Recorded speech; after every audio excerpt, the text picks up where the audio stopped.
Hi, you're watching Reddit Confessions, and what you're about to hear is something I haven't said out loud in 5 years. There was red lipstick on my coffee mug. That was the first sign. Not on hers, on mine. And my wife hasn't worn lipstick since our engagement shoot. She used to hate the feel of it. Said it made her mouth feel like it was wrapped in plastic. So when I picked up my mug that morning and saw the perfect smudge just above the rim, I stared at it like it was a crime scene. Because it was. I didn't ask. I just washed it. I thought maybe it was a prank. Maybe she tried a new shade and forgot. Maybe I was paranoid again. But the next day, there was a half-smoked clove cigarette in the backyard planter. Delaney doesn't smoke. Never has. She once lectured me for 5 full minutes because I lit a cigar on our anniversary trip to Charleston. She said it smelled like a grandpa on fire. So when I saw that but half buried in the soil of her lavender plant, I felt my throat close. Still, I didn't ask. I just crushed it with my shoe and walked back inside like nothing happened. Kept building. Little things. A sock that wasn't mine. An unfamiliar ringtone I heard vibrating in her purse. An Amazon package addressed to someone named Trace. No last name. Until one night, and I remember this exactly. She stood in the doorway of our bedroom, arms crossed, hair still damp from her late yoga class. And she said, "Lowell, you've become this echo in the background. I need clarity. Space. Honestly, I need you to disappear." She said it like she was ordering food, not asking for a divorce, not apologizing, just handing me my own vanishing act like a receipt. So I did. I didn't pack a suitcase. I didn't even lock the door. I walked out into the night like it was somebody else's problem now. No one came after me. No one called. 5 years passed. And then, just last week, she saw me again, and collapsed. She didn't see me at first. I was standing near the pastry display, flipping through a newspaper I wasn't really reading, when she walked into the cafe like a woman who owned every space she entered. Delaney still had that walk. Confident. Polished. Like every step was calculated for a camera that wasn't there. She looked exactly the same except her eyes. Her eyes looked heavier, like they'd been carrying something for too long. Maybe it was guilt. Maybe it was nothing. Maybe I was still an idiot for hoping it meant anything at all. She was with a friend, laughing, ordering a matcha latte with almond milk and no foam, the exact way I used to make it for her on weekends, back when we still had weekends. I kept my head down, praying she wouldn't notice me, but fate has a cruel sense of humor. She turned. Our eyes met. The color drained from her face like someone had flipped a switch. And then she dropped, like her body just gave up on her right there on the tile floor. Her friend screamed. The barista dropped a mug. People rushed to help. And I stood frozen, heart pounding in my throat, unable to move. I hadn't seen her in half a decade. Hadn't spoken her name aloud since the night she told me to vanish. And now she was lying on the ground, unconscious, and I was the ghost that triggered it. A medic inside the cafe started checking her pulse. I backed away before anyone could look at me too closely. I didn't want to be recognized. I wasn't supposed to be here, in her world, in her new life, in the version of her reality where I didn't exist anymore. But before I could slip out the door, someone shouted, "She's waking up!" I turned. Her eyes fluttered open. Her lips trembled. Then she saw me again. Her whole body tensed like it had just remembered a nightmare. And the first thing she said wasn't my name. It was, "You were supposed to be gone." Not hello. Not how. Not even why. Just that. You were supposed to be gone. Like she was angry the past came back. And she still had something to hide. I don't know what I expected her to say. But it wasn't that. "You were supposed to be gone." Hit me harder than if she'd screamed or cried or even begged for forgiveness. It wasn't disbelief. It wasn't relief. It was panic. Genuine, sharp-edged fear in her voice. And that's when I realized this wasn't just about guilt. This was about exposure. She hadn't just moved on. She had something to lose now. I didn't respond. I just stood there, watching as 2 medics helped her into a chair. Her friend whispered something in her ear, but Delaney kept glancing at me like I was holding a detonator. Maybe I was. For 5 years I had stayed quiet, out of sight, letting her version of the story live unchecked. But now I was standing in front of her, alive and well, and I could tell her carefully curated life was about to unravel. Her friend finally noticed the tension and stepped toward me. "Do you know her?" she asked. I almost said no. I almost walked away. But then Delaney said something that stopped me cold. He's my ex-husband," she said quickly, her voice trembling. "He left years ago. He's not supposed to be here." She said it like I was some ghost who'd risen just to haunt her happy little world. But I wasn't the one who lied. I wasn't the one who drove the wedge. I was just the one who followed her instructions to disappear, and apparently that wasn't enough. I took a breath. I didn't leave. I was erased. That sentence hung in the air like smoke. Her friend looked confused. Delaney looked cornered. "Why now?" she whispered, standing up with shaky legs. "Why come back after all this time?" I didn't answer, because the truth was, I hadn't meant to come back. I had no grand plan, no revenge fantasy. I was just passing through town, following a job lead. I didn't even know she lived here. But now that I did, everything shifted. Delaney took a step closer, lowering her voice so no one else could hear. "You can't ruin this for me," she hissed. "You don't understand what's at stake." I raised an eyebrow. "Then explain it." But she didn't. She just stared at me like I was holding a match near everything she'd built. And that's when it hit me. She hadn't just moved on. She had rewritten history, and she wasn't about to let the real version walk back in without a fight. I stood outside the cafe for a while after she left, just staring at my reflection in the window. I didn't recognize the man looking back at me. 5 years ago, I would have chased after her, demanded answers, asked who Trace was and why she wanted me erased. But now, I was tired. Not just in my bones, in my spirit. I had spent too long pretending to be okay with vanishing. Now that I had been seen again, I didn't know what to do with it. She hadn't even asked how I'd been. Hadn't said sorry. It was like my reappearance was a threat, not a reunion. And that confirmed what I hadn't dared admit to myself. She hadn't just asked me to disappear.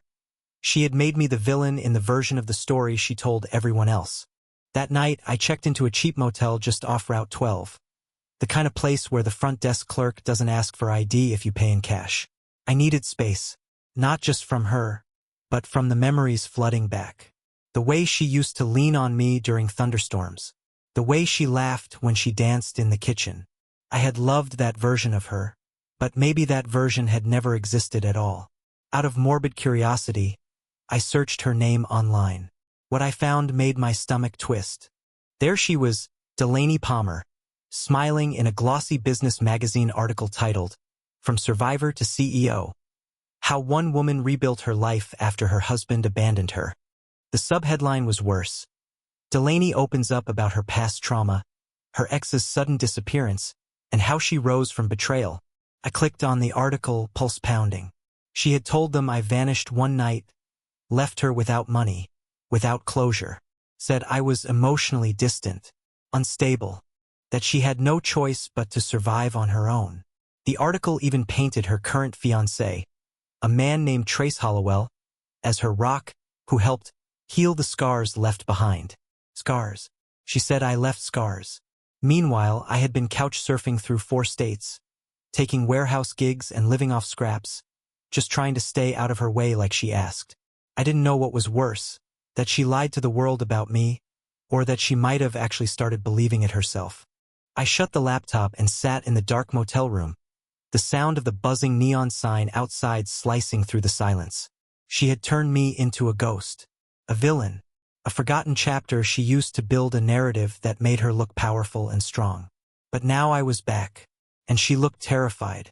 The next morning, I walked through a small farmer's market on the edge of town, trying to convince myself that running into her had been a coincidence. But there are no coincidences when it comes to people like Delaney. She didn't just move on. She erased and restructured.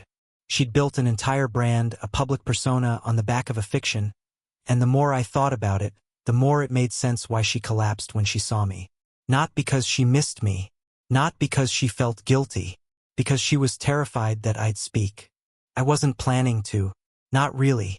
But after reading that article, after seeing how easily she painted herself as the victim, how carefully she sculpted a world in which I was the monster, something inside me cracked.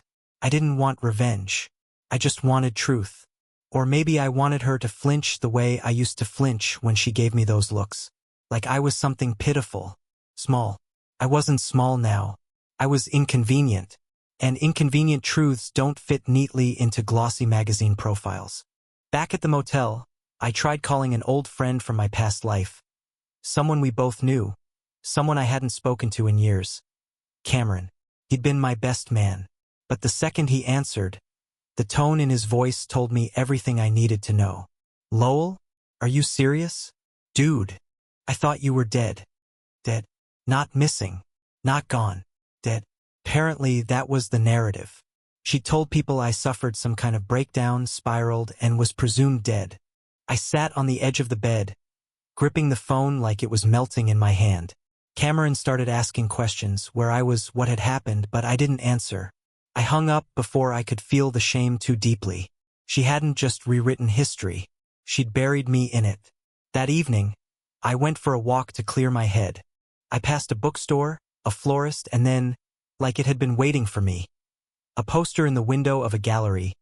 Local business power couple. Trace Hollowell and Delaney Palmer to speak at Women's Empowerment Gala.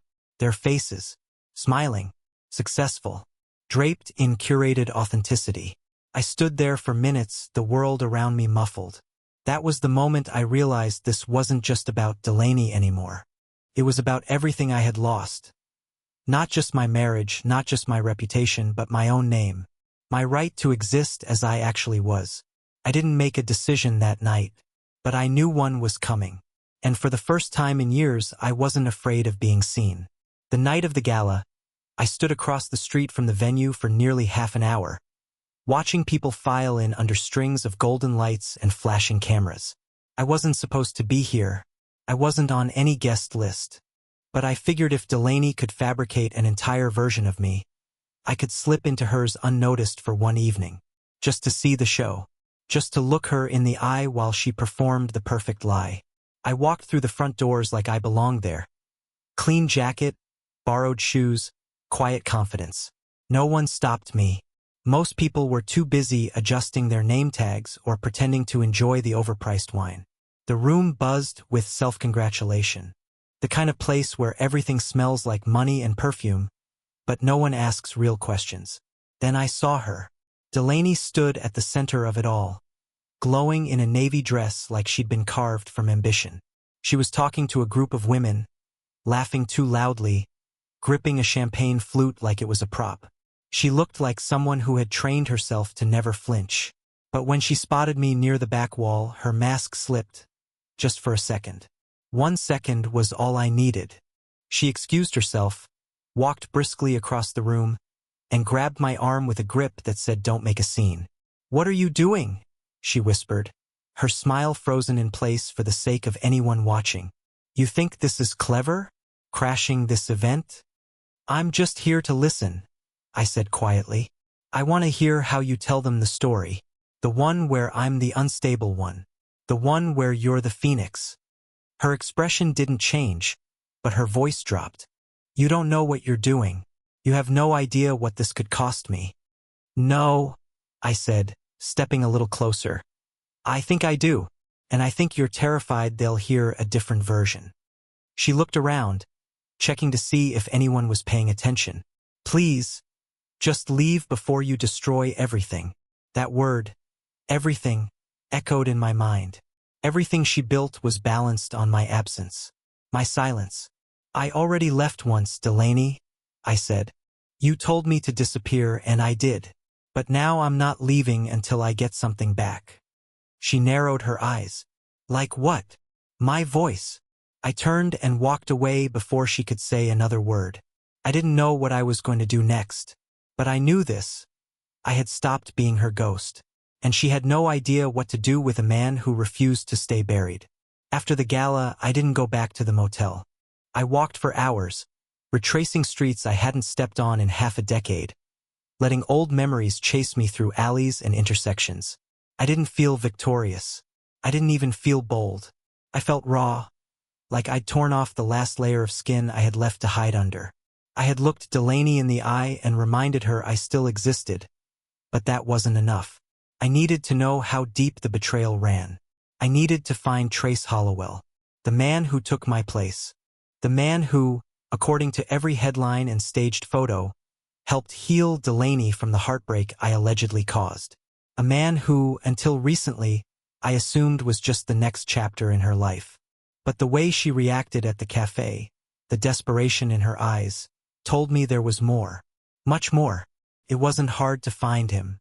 His tech company had an office downtown, sleek and modern, with tinted windows and glass walls that made everything look transparent. Even though the truth was anything but. I waited across the street until I saw him exit the building alone. Phone to his ear, pacing like someone important. He didn't look like a homewrecker. He looked like a politician, the kind that never gets caught. I followed him for 3 blocks before cutting him off at a quiet intersection. "Trace," I said, loud enough to make him stop. He turned slowly. His face twitched when he recognized me. "Lowell?" I nodded. "You know who I am. Good. Saves time." He looked around nervously, like cameras might pop out from behind the bushes. "What do you want?" "To know when it started." He didn't answer, just shifted his weight and clenched his jaw. "You were there before she told me to leave, weren't you?" I asked.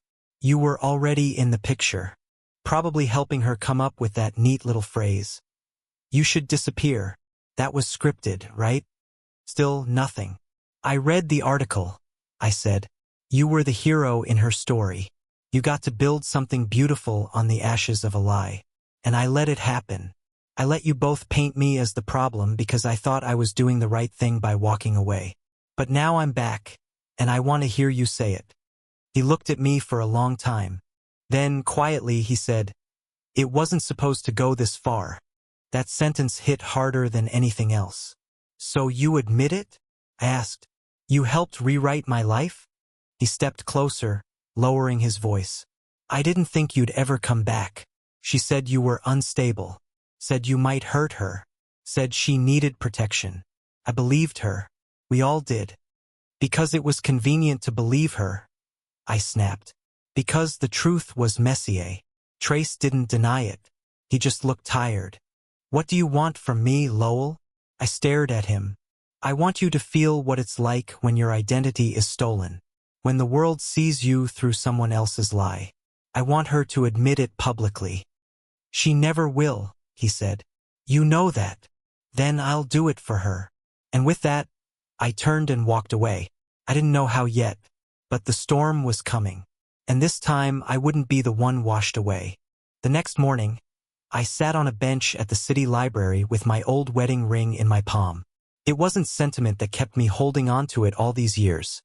It was the only thing I had left that proved I once existed in someone else's story. But after everything that had happened, I no longer needed it to validate my past. I was done being her shadow. I was ready to live in my own light. I didn't need to destroy Delaney. I didn't want revenge. What I wanted was to reclaim my voice, and that didn't mean shouting her secrets to the world. It meant speaking my truth in a place where her story couldn't interrupt mine anymore. So I booked a meeting with a local podcast, small audience, niche listeners, but real people. People who cared about stories like mine. They let me share everything. How I disappeared, how I stayed quiet, how I watched someone else live the life I was never even allowed to grieve. And I didn't use her name. I didn't attack. I simply told the truth.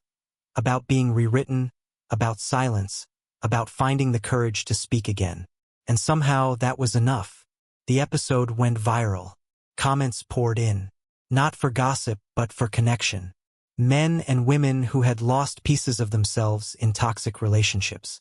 People who had been erased and blamed. People who, like me, had finally come back to life. 3 days later, I got a message from someone I didn't expect. Delaney. Just one line. "You told it better than I ever could have." It wasn't an apology. It didn't need to be. For the first time, her words didn't define me. Mine did. Today, I live in a quiet town 2 states away. I teach creative writing at a community center. I'm dating someone who knows all of me, not the edited version. And most importantly, I wake up every day knowing I exist on my own terms. Not as someone's ghost, but as the author of my own story. Tell us in the comments, what moment in history do you think deserved a different ending? Let's talk about it. And don't forget to subscribe for more stories like this, only on Reddit Confessions.